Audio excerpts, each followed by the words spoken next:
we are going to adjourn to executive session for purposes of discussion with the LUC. We will reconvene at the end of our discussions into a regular session. So we anticipate about 7:30? By 7:30. Mr. Chairman, I move to enter into executive session for the purpose to discuss value of real property and to admit the members of the LUC for the Board of Selectmen will return to open session thereafter. Second. Motion by Mr. Yule, second by Mr. O'Leary. Mr. O'Leary? Aye. Mr. Yule? Aye. Mr. Delaney? Aye. Chair votes aye.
A mass exodus from North Reading next year, I'm sure.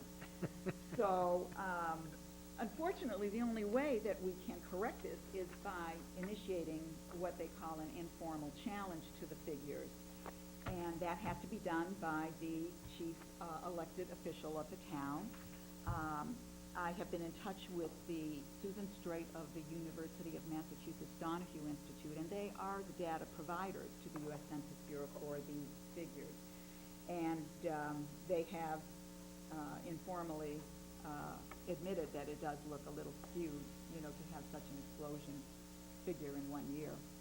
So the process starts with requesting a challenge package from the Federal Census Bureau, and I prepared a letter that she had given to me. It's a form letter that they use. The only difference for us is that we're asking to decrease our figures instead of increase them, which is quite unusual.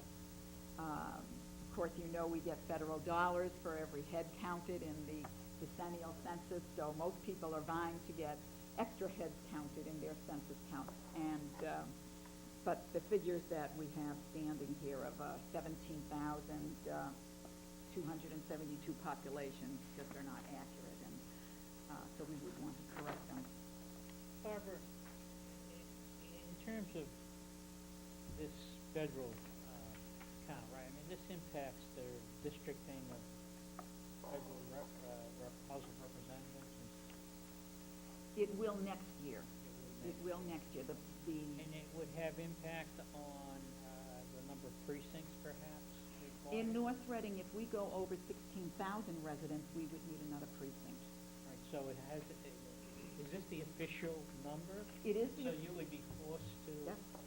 add another precinct? As of this point, yes. Yeah. If we took that action now, and then next year, or at the end of 2010, when those figures would be released, and there would be a decrease, you So know. this actual- But based on this, yes, you are correct, it would be your obligation to create And another. even if you file a protest or whatever you call it? No, not at this point.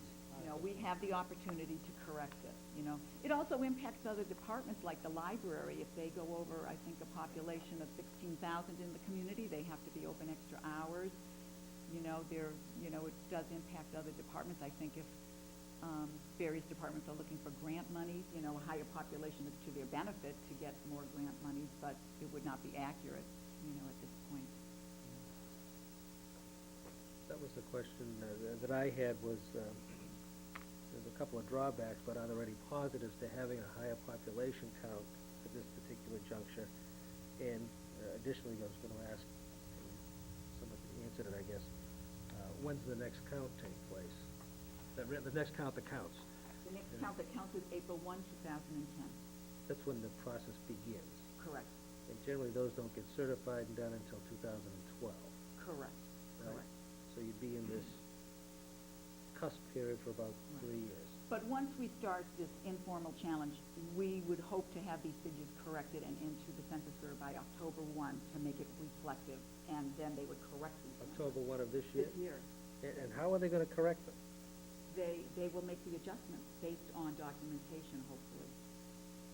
So I have to find out, we're not privy to the information that they have at this point without initiating the challenge, and then we'll find out exactly where they got how they arrived at their estimated figures. And again, their figures are estimated. It is not based on an actual count or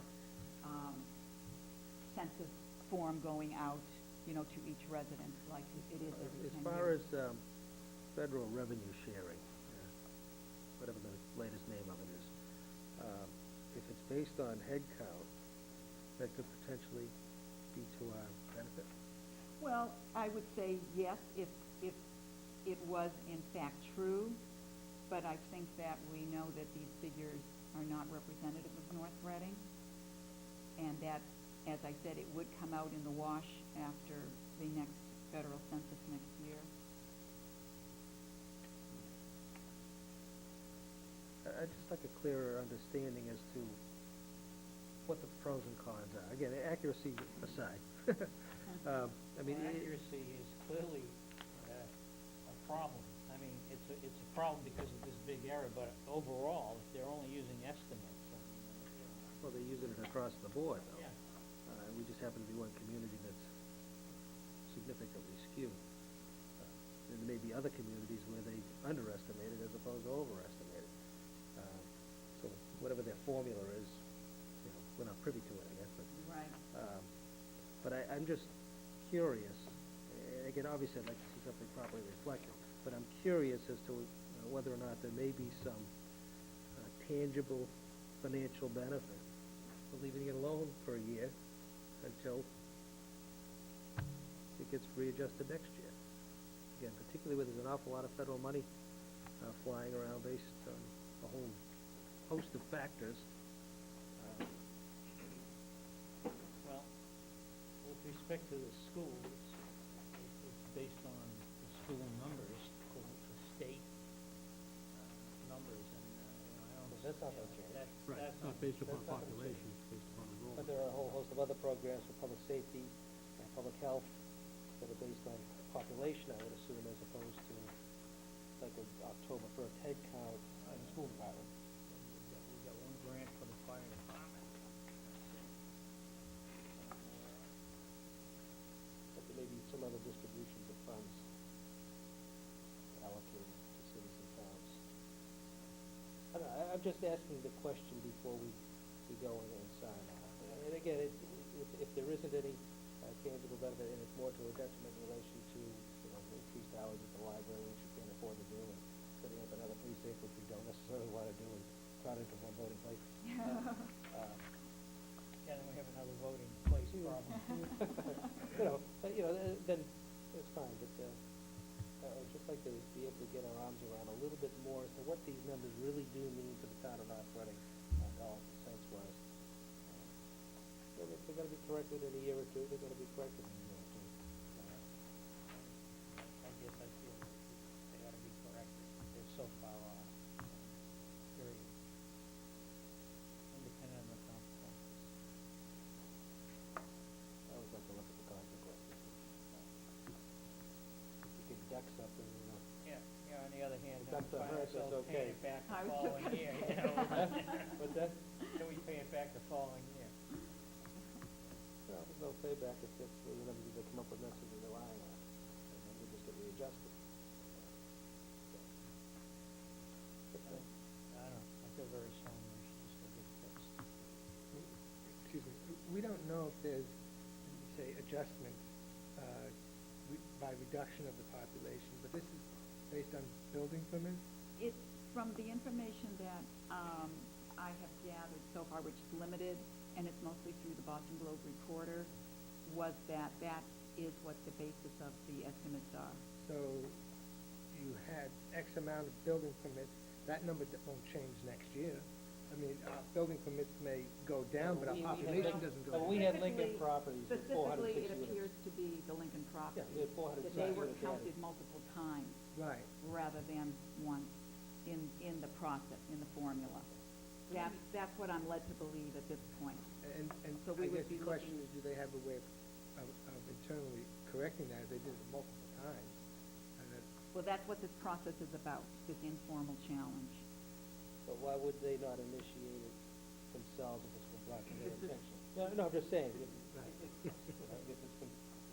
Lincoln properties have been counted multiple times, then.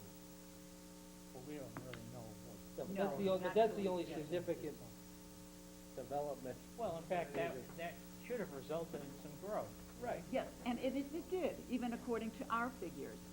You know, we did experience growth. Not, Yeah, and I guess that was one of the questions, if Lincoln Properties, our growth is 149, and we added 406 units. Pardon? Probably had people who left as well, so But there's an that- offset. People that, We don't have a wholesale tear downs on properties, where the properties are disappearing. Even if you picked up one person per unit, you'd have a growth of 400 people. And Yeah, you're not no, reflecting that yeah. either. call it two. I know, but I'm just saying, so that even what we have here might be at the interim period when it was partially, our count may have taken place when it's only been partially occupied, as opposed to maybe when they did it, which may have been fully occupied, based on the permit, it was 460 units times 2.5 people, whatever it is, whatever the formula is. Yeah, but So even we're not at even picking up 2.5, it doesn't come out to the be 3,000, I know that, yeah, so we counted it twice. few times. No, but I mean, but we didn't pick up 400 people, which maybe we should have. Seems like that article Well, should have been on. We have no, it appears to me that we have no input on this estimate, That's correct. short of, No, but I'm looking at our actual figures, because the Farmer's office has produced, it shows a growth of 149 people. So, the very bottom row. It could be just a timing. Yeah, well, that's what I'm saying. It's a It's timing timing issue. issue as far as the, this is the end of 2008,